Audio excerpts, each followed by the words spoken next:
Режиссер Амур Амирханов работает над полнометражным художественным фильмом «Письмо», премьера которого уже ближе, чем мы с вами думаем.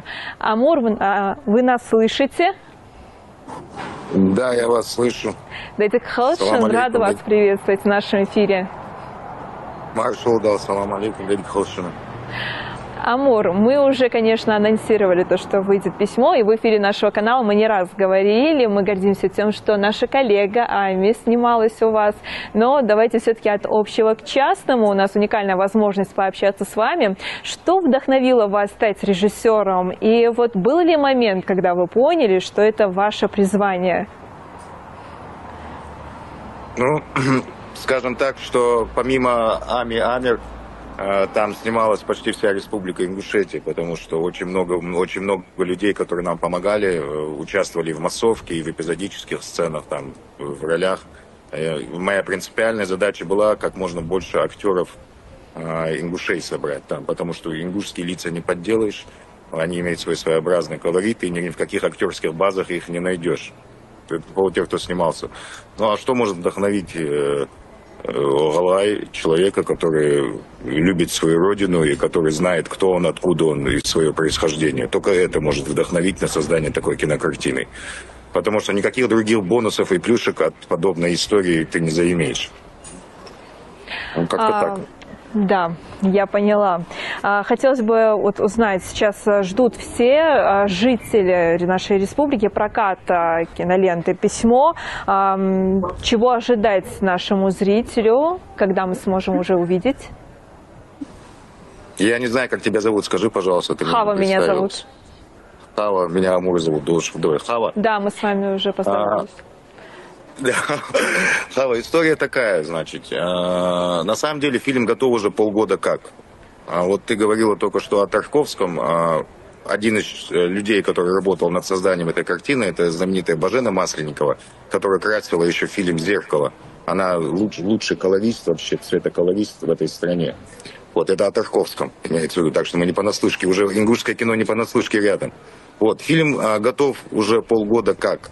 Но есть некие сложности по показу его на родине, потому что моя принципиальная задача была сначала показать перед всеми международными кинофестивалями, да, сначала показать его у себя на родине, потому что фильм, как бы то ни было, об ингушах, об истории ингушей, там, о всех наших родителях, вот, без исключения. В этом фильме, помимо там моей многонациональной команды, да, которая была со всей страны, участвовали десятки тейпов ингушей.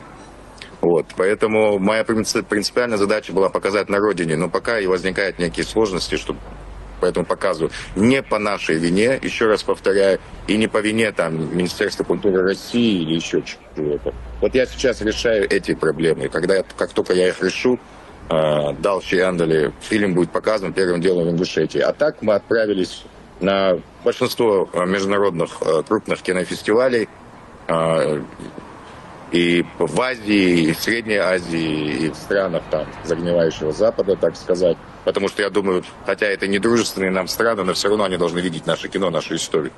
Вот. И поэтому, да, и ведем переговоры о прокате в Турции, ведем переговоры о прокате по странам Средней Азии, везде, где живут бывшие депортированные люди, а их сотни тысяч в потомке, поэтому надеюсь на большую аудиторию.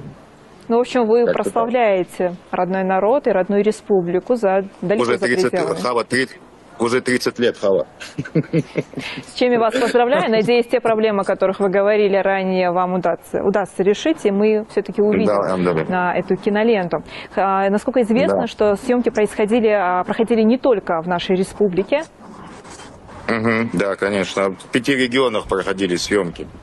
Но это масштабная работа, конечно. Включая Казахстан, потому что моя принципиальная задача была снимать в Казахстане. Вот если ты снимаешь историю в Казахстане, то ее надо снимать в Казахстане. Особый цвет воздуха, особая степь. Естественно, киношники для сокращения расходов, там, для того, чтобы снять степь, они едут, знаешь, куда-нибудь в каком-нибудь Подмосковье. Вот. А моя принципиальная задача, хотя это многократно увеличило наши расходы, логистику, всю инфраструктуру. Казахстан мы снимали в Казахстане, а Сицилию, как говорил Фрэнсис Форд Коппола, мы снимали на Сицилии, понимаешь? А Ингушетию мы снимали в Ингушетии. Как-то вот такая история. В Питере снимали, в Карелии, в Москве, где мы только не снимали. Прежде чем найти локацию, который повторял бы город в Чечено-Ингушетии 1972 года, я объездил вообще 6 стран. 6-7 стран, по-моему, я уже не помню, где я только не был. И вот меня Аллах опять привел на нашу землю, чтобы там закончить это повествование. Амур, мне хочется поговорить о вашей работе, о известной работе в нашем народе далеко за пределами. Это «Сойти Зоули». Эта работа полюбилась очень многим. Хотелось бы узнать, сколько времени ушло на реализацию именно этого проекта. Ну, в общем, сам съемочный процесс занял, по-моему, там было у нас 16 смен или 17. Это же была ВГИКовская дипломная работа. И, естественно, она была создана на коленке, то есть она была создана вообще абсолютно без денег, чтобы ты понимала, да. И когда я показал эту работу одному из своих мастеров, Михаилу Леонидовичу Аграновичу, знаменитому советскому кинооператору российскому, который зав. Кафедры операторского мастерства в ВГИКе, вот, он сказал: слушай, ну в ВГИКе никто сейчас такое не снимает, ну, чтобы конницы, лошади, пушки, там, натуры и так далее. Обычно в ВГИКе снимают в какой-нибудь комнате, там, пьесу Чехова, вот, потому что у студентов нету на это денег. Я, хотя уже был уже и такой взрослый студент, но я сказал, но я все равно это сниму, и вот мне так повезло, что мы познакомились в ВГИКе с моим оператором Александром Родиным. И надо отдать ему должное, хотя это и абсолютно русский парень, да, что он со мной вместе приехал и прошел все тяготы и невзгоды. Александр Кудрявов, наш художник-постановщик, который тоже пришел в этот проект. И общими усилиями я скажу, что 99% людей, которые работали над этим фильмом, это русские люди, там, разных национальностей, совсем не ингуши. И все, большинство из них работало бесплатно, понимаешь, абсолютно без денег. А на фоне этого мне какую-то слабину давать уже как-то и мой ях не позволял, поэтому я выкладывался на 200%. Ну и народ, конечно, нам помогал. Я не ожидал, что будет такой фурор. Мы завоевали 16 российских международных наград. На самом деле, и очень круто, что этот фильм на индусском языке, понимаешь? Как бы то ни было, что его увидели в разных странах, ему присудили много наград. Вот, поэтому работа получилась такая, с помощью Всевышнего, с помощью индусского народа. Там о художественных там каких-то качествах не мне судить, это судит зритель, но, как ты видишь, профессиональное киносообщество очень на это отреагировало. Также фильм «Сойти Зоули» послужил тому, что мне удалось выиграть грант Министерства культуры с полнометражным нашим фильмом, который называется «Письмо». Естественно, это какое-то портфолио. Вот. Ну, вкратце так, не знаю. Спасибо вам за эту впечатляющую работу. Спасибо, Амур. Спасибо, Бартуш.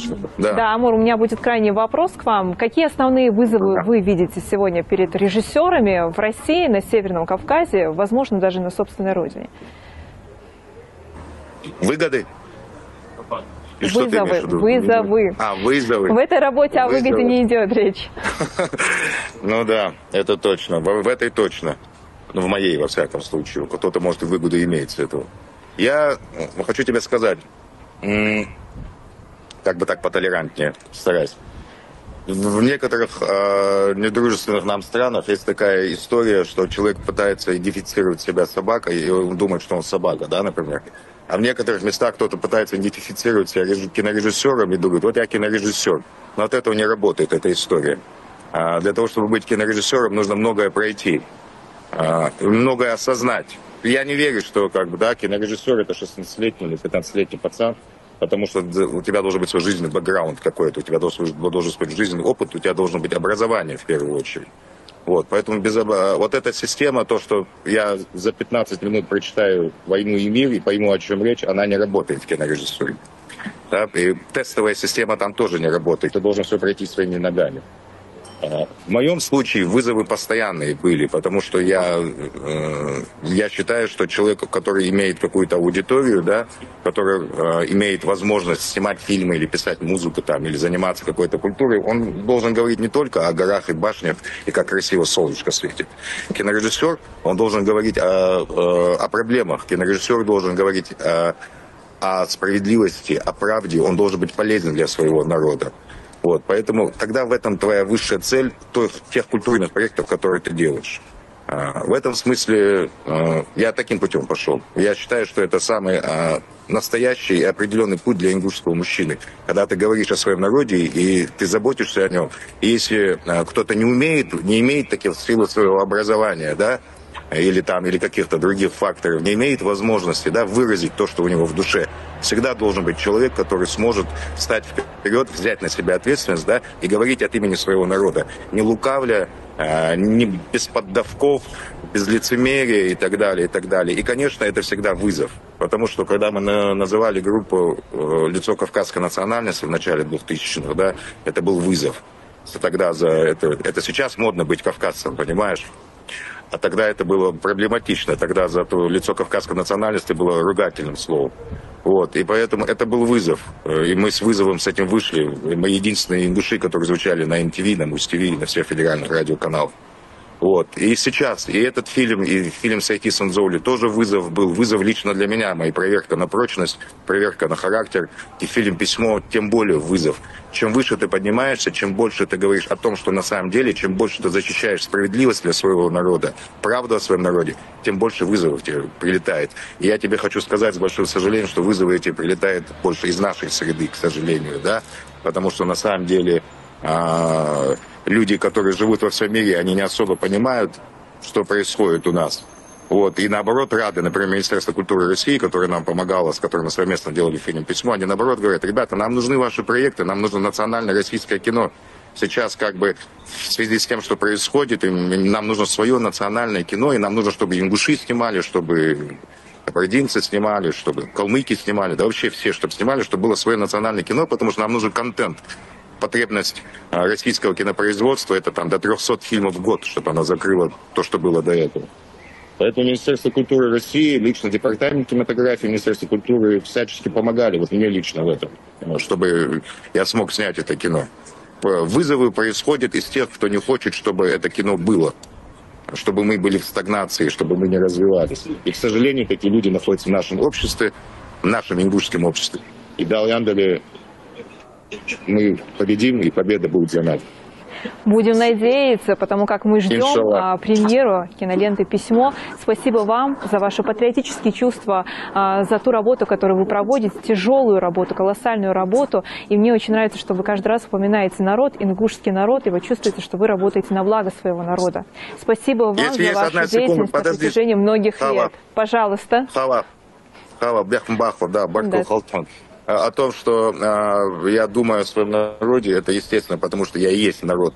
У меня нет никаких медалей и регалий. Единственная медаль, которую мне дал, это мой ингушский народ своим доверием. Поэтому я перед ним отвечаю. И больше перед Аллахом, и перед ингушским народом, больше ни перед кем. Поэтому для меня главная задача, чтобы работать на благо этого народа. Это моя задача. Я больше ни на что не работаю в этой жизни.